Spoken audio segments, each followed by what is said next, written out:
Hey guys, Gameboy3800 here once again, and, well, remember this?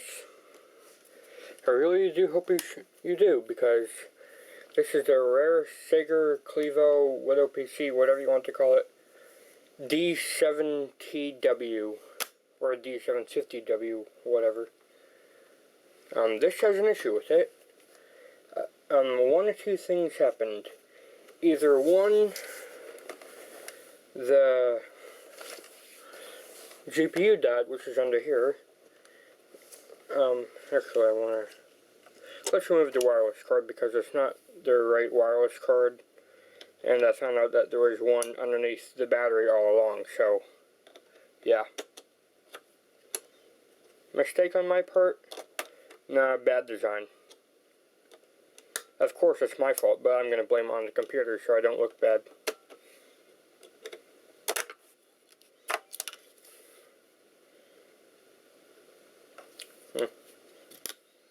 So we'll just let that be. I had the bottom cover off because I just had the Wi-Fi thing in. Under here is where the processor and heatsink are. I'm not going to bother with that. It's got a really fast 3.8 gigahertz CPU in it, so very good for the time. But again, it's Pentium 4, so overheating, once a week thing. No joke.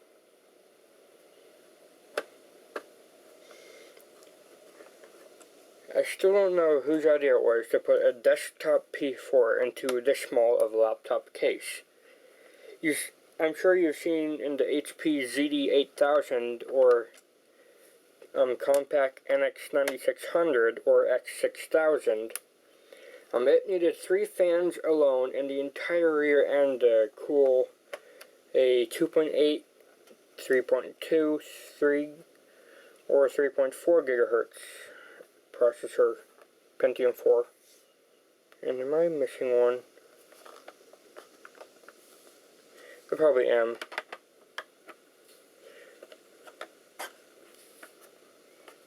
Alright, I have a lot more battery than I thought, so I don't really need to hurry around.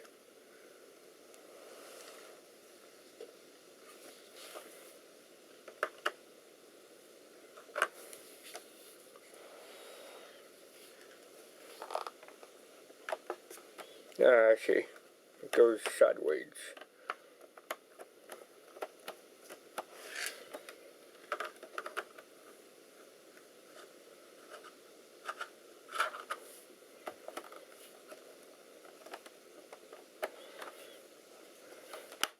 There we go.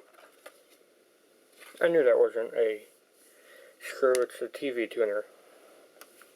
Silly me. Let's move the screw so they don't get lost.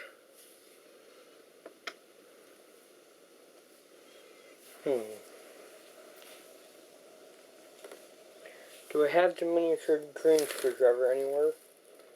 Because that's what I need. Of course, now that I need it, it's not here. Here it is. But that's always a problem with me. As soon as I need something, it's gone for the rest of the day. Then when I don't need it at all, oop, here I am. Scumbags.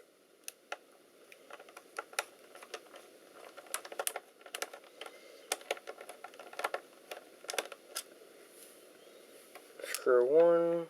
This screw's where's the pain.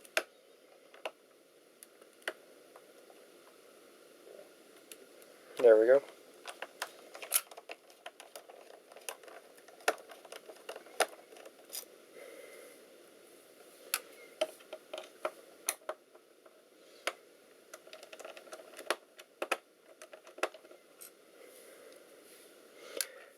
Oh, screw 3.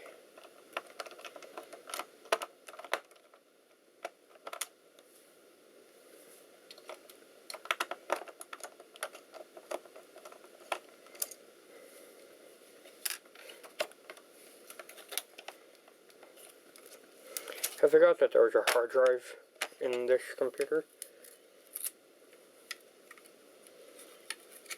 So here's the GPU. Here's the heatsink.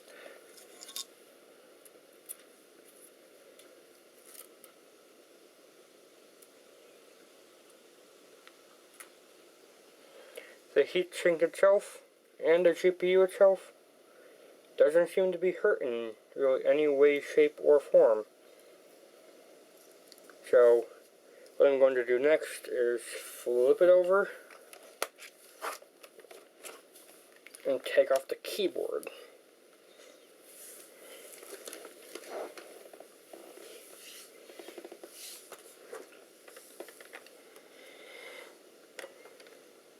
It's a little bit difficult to do, but once you get the little tabs pushed in, it's not hard. This should, in theory, be able to lift right up right now.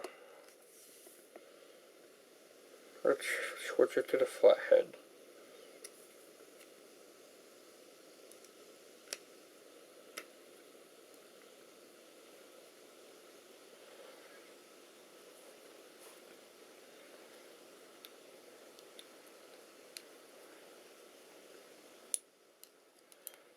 I don't like this little screwdriver that much.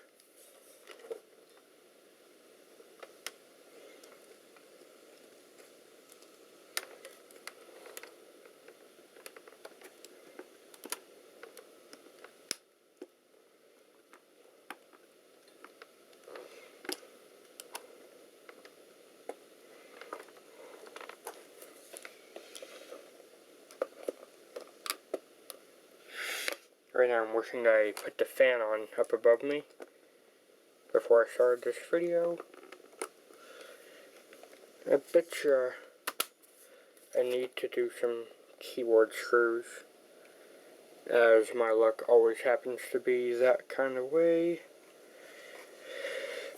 Yep, let's remove these two screws right here. They're actually quite loose. Surprised they didn't fall out.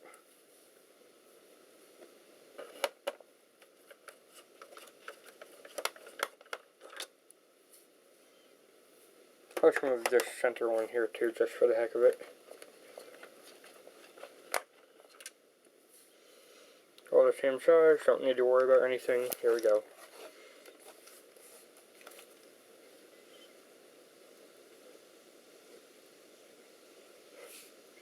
Here's where the GPU screws. Good thing I noticed them.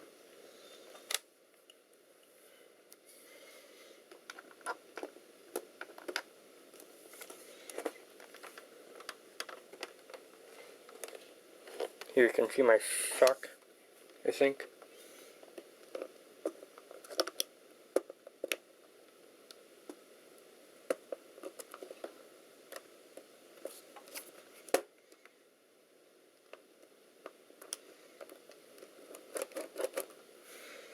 I got the keyboard up before. How the heck did I do it?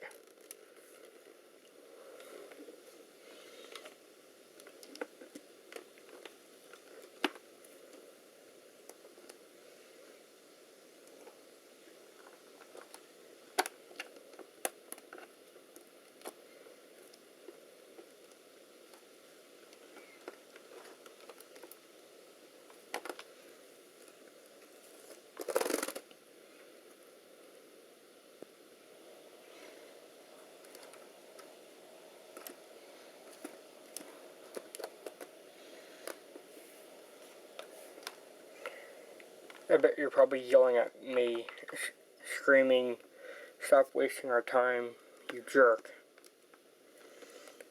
My response would probably be, nope.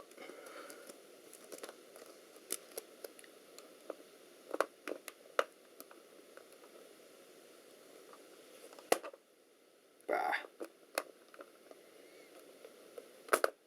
PC, what do I how do?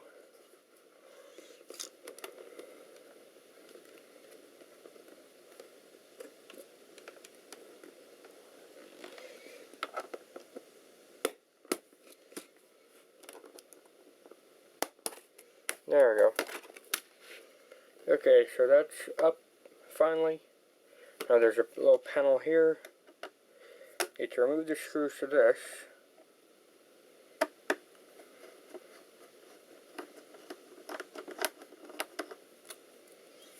So that's one. I'll put the screws for this over here. Here's two. think they're all the same size, so I don't need to worry. I'm surprised this big screwdriver fits them all. Now this is the tricky part. You need to somehow lift this away.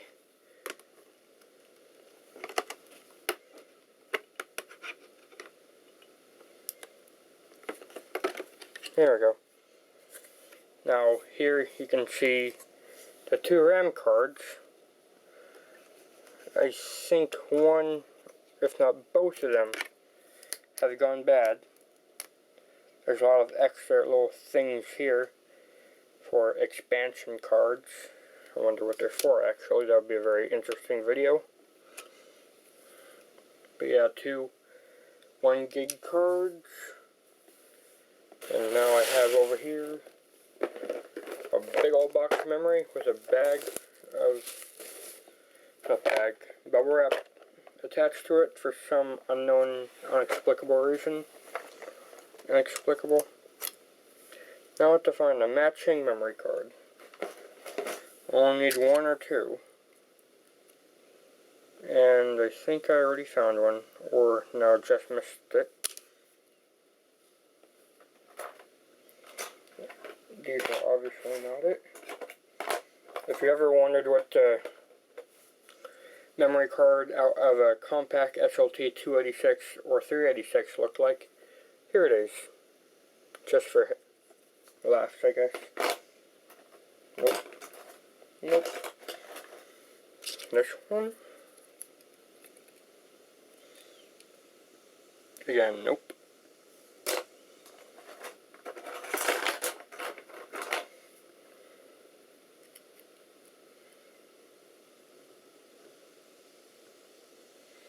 Yeah, I found a single 128 megabyte card. This won't be enough to boot Windows 7, so I gotta find another. Actually, I'm not sure if the hard drive even has a OS on it. I was going to try to install XP because that's what it was built for, designed for. But then it just never came to happen. That one, no, mismatched. Nope, nope, I don't think this one will match either. Nope. I was one pin off. That's a 512, would have been good if that fit, but nope. This 2 gigabyte card never fits anything, and again, why did I even bother to get it? It's an 800 megahertz DDR2, so it would be good to have and use, except that I can't use it, and I have it for no reason, so lucky, no, not lucky at all. What am I talking about?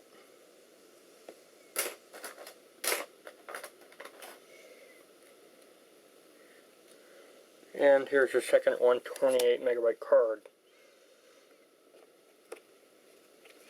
Now I will try, no promises, but I will try to boot into Windows, and here's the other wireless thing here. You jerks. And it won't reach down here, scumbags. So these two cards, I assume, are either dead or the sockets themselves are dead. These are PC 3200s, so very slow DDR2 cards. I have the other hard drive out because I would always try to boot onto that, even if it had nothing on it. So, yeah, it would need to be a unpartitioned drive in order for it to work at all. I'm wondering if this will actually fit under here. And yeah, that will fit under there, you jerks. Trying to find out the little path that this one takes. Impossible to tell. Thank you very much, you jerks. So you can't do proper Wi-Fi with this. And that begs the question, why even bother putting it? I was going to just flip it over, but then I remember, nope, you gotta put the shield on.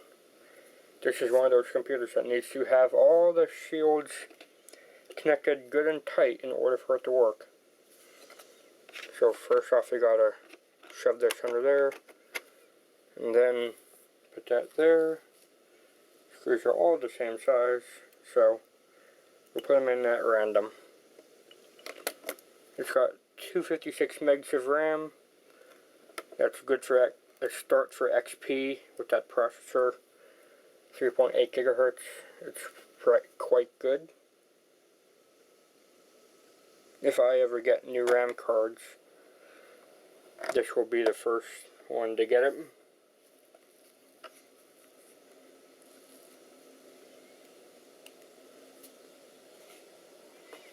Now I do have a power adapter here. We're going to see if this works.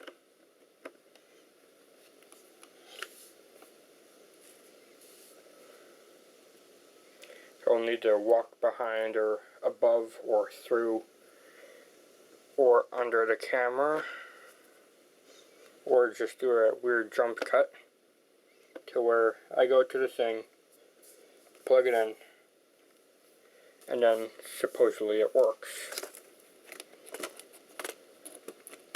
I'll leave the keyboard unlocked, like it will be in but not locked down, in case the memory was not the cause, and I can put the old memory back in.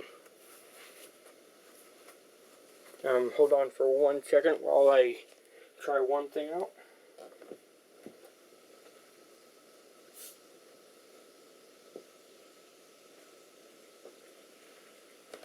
I have 2 spray cans. I don't know which one is more full than the other, so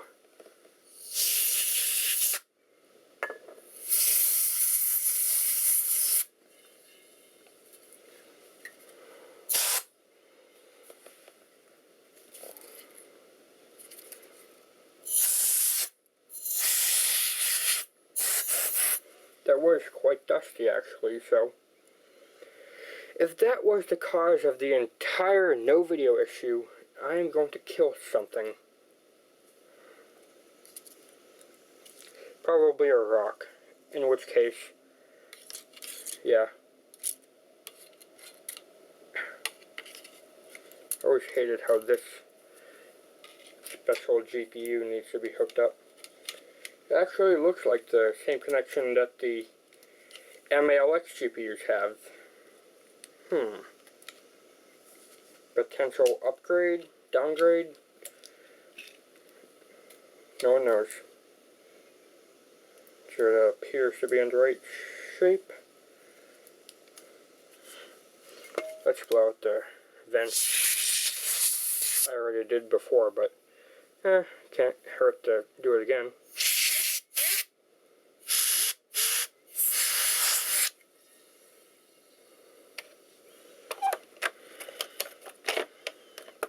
So there we go. That should be in place. These 4 screws will now go back in.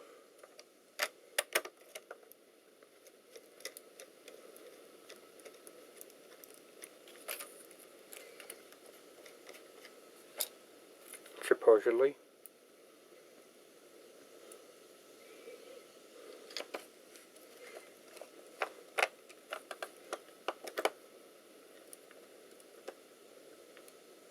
Alright, that one's a little bit in. I'll tighten them all down once I finally get it.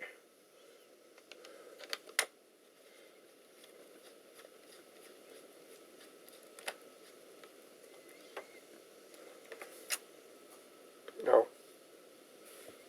Let's use the mini screwdriver. Because these, for some reason, apparently have a smaller screw hole. You probably couldn't see most of that. I do apologize. I rarely look up at the camera because I'm too self-focused. That's that one.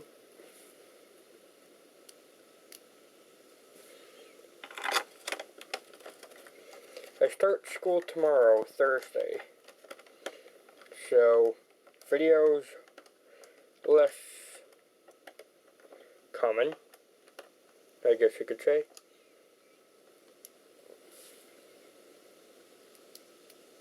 Quality, yeah. New stuff coming in, probably more of that. Because in the summer I just laze around doing nothing. During the school year, I distract myself by getting stuff. So, yeah, good year for the channel, I guess, but for anything else, nah. So we're about to get this back together to where it was before the video started. Again, I left the bottom cover off for reasons. The DVD drive that came with this unit originally was dead, so I had to put in one of my own. And I think the CD part of it is dead. And this unit is odd because it's one of those that has the option to boot from a flash drive, but won't. Scumbags.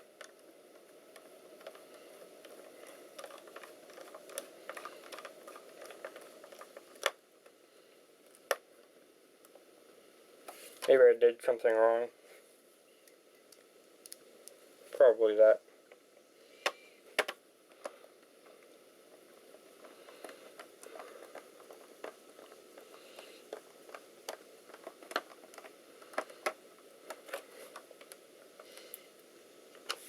I want to check and see if the keyboard has screw holes underneath.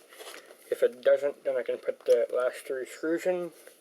If it does, and it doesn't. So, why bother? Again, you can't see a thing.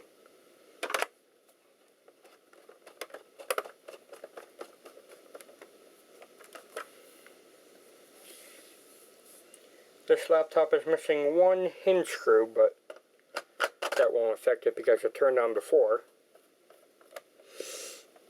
I do suspect that either one of the memory cards or video card or the Wi-Fi card not being original did something to it.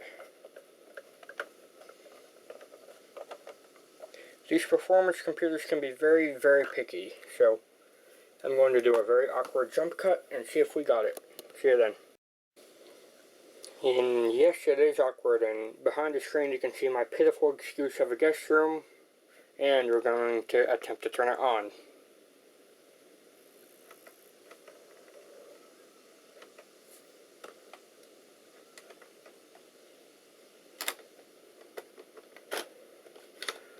Tried to redo this with nothing in it. And still nothing on the screen. It's not posting. I wonder where the clock battery is, because sometimes computers like this are picky with that.